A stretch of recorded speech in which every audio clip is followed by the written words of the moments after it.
अमेरिकी राष्ट्रपति भले ही ये कह रहे हों कि बातचीत हो रही है या तैयारी नेगोशिएशन की है, वहीं दूसरी ओर धमकी तो वो भी दे चुके हैं। बड़ी खबर ये कि डोनाल्ड ट्रंप ईरान से पिन चढ़ाना चाहते हैं। फिलहाल जानकारी ये मिल रही है कि वॉशिंगटन से ये संदेश आ रहा है कि अमेरिका ईरान पर हमला नहीं करने जा रहा है।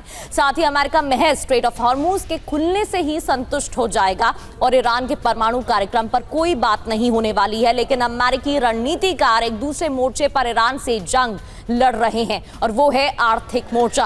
दरअसल एक्सक्यूज के मुताबिक अमेरिका तेहरान पर आर्थिक दबाव बढ़ा रहा है और पहले के मुकाबले ज्यादा आर्थिक प्रतिबंध ईरान पर थोपने की तैयारी की जा रही है। साथ ही कई देशों और मल्टीनेशनल कंपनियों को भी ये चेतावनी दी जा रही है कि ईरान से किसी भी तरह का व्यापार ना करे। सबसे बड़ी चोट ईरान के तेल कारोबार पर की जा रही है।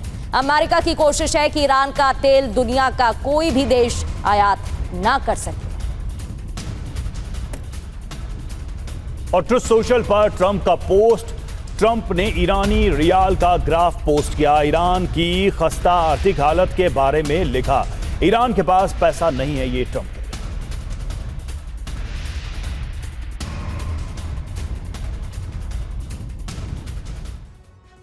तो अब आपको बताते हैं सैन्य मोर्चे पर फेल होने के बाद अमेरिकी राष्ट्रपति आखिर कैसे ईरान पर आर्थिक शिकंजा कसने की कोशिश कर रहे हैं। इसको लेकर क्या रणनीति तैयार की जा रही है। दरअसल ईरानी तेल निर्यात पर प्रतिबंध लगाने का प्लान है। ईरानी तेल टैंकर्स पर कार्रवाई का प्लान और चीन के तेल नेटवर्क पर भी निशाना। तेल तस्करी रोकने की कोशिश, बैंकिंग वित्तीय नेटवर्क पर प्रतिबंध और क्रिप्टो करेंसी नेटवर्क पर कार्रवाई। ईरानी बंदरगाहों पर दबाव, साथ ही ईरानी समुद्री व्यापार पर भी दबाव। इसके अलावा विदेशी कंपनियों को ईरान से व्यापार ना करने की चेतावनी भी। ब्रजेश सर, अब इस नई रणनीति को लेकर आप क्या कहेंगे? अब आर्थिक प्रहार की तैयारी की जा रही है, इससे कितना असर होगा? प्रगति, पिछले 5.5 महीने के अंदर अमेरिका ने बल का प्रयोग करके देख लिया कितना वो दबाव डाल सकते हैं।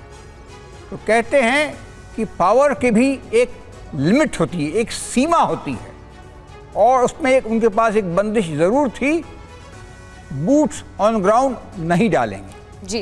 तो उन्होंने तो दूसरी नीति अभी अपनाने की कोशिश की है या शुरुआत की है, जो है इकोनॉमिक ब्लॉकेट का। वो तो चल ही रहा है।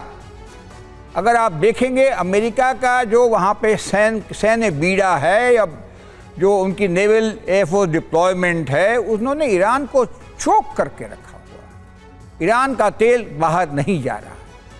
हॉर्मुज की तरफ से दुनिया को परेशानी है, तो ट्रंप साहब इंश्योर करते हैं कि भाई तेल की कीमत $80 से ऊपर ना जाए।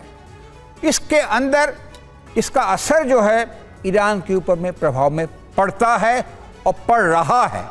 ईरान चूंकि एक टोटलिटेरियन स्टेट है, उसके अंदर क्या हो रहा है, क्या उसके लोग कहते हैं, ये इसका आकलन लगाना थोड़ा मुश्किल हो जाता है। सर, लेकिन आपके मिलिट्री एक्सपीरियंस के आधार पर एक छोटा सा सवाल है मेरा। आप दुनिया की बड़ी आर्थिक ताकत हैं, आपके पास दुनिया की सबसे बड़ी सैन्य ताकत है और आपके अलायंसेस बहुत अच्छे हैं मिडिल ईस्ट में। बावजूद इसके क्या ये माना जाए बहुत ही खराब मिलिट्री स्ट्रैटेजी ट्रंप की सेना या अमेरिका की सेना की रही, जिसका आज ये नतीजा है? आपकी बात काफ़ी दुरुस्त है। मैंने कहा है इसके पहले, एक लिमिट्स ऑफ पावर होता है। हमने देखा है छोटा यूक्रेन एक सुपर पावर को 5.5 साल से रोक के खड़ा है, और यहाँ भी अमेरिका को देख रहे हैं जो उन्होंने पूरी बॉम्बिंग की है, लीडरशिप को ख़त्म किया है, एयरफोर्स नेवी को ख़त्म किया है, मगर फिर भी ईरान की लीडरशिप मानने को तैयार नहीं है। नेगोशिएटेड टर्म पे आती है, लेकिन अपनी अपनी शर्तों के आप साथ। मानते हैं कि जो गड़बड़ियां अमेरिका की तरफ से की गई वो अब उस पे भारी पड़ रही हैं, ट्रंप पे भारी पड़ रही हैं।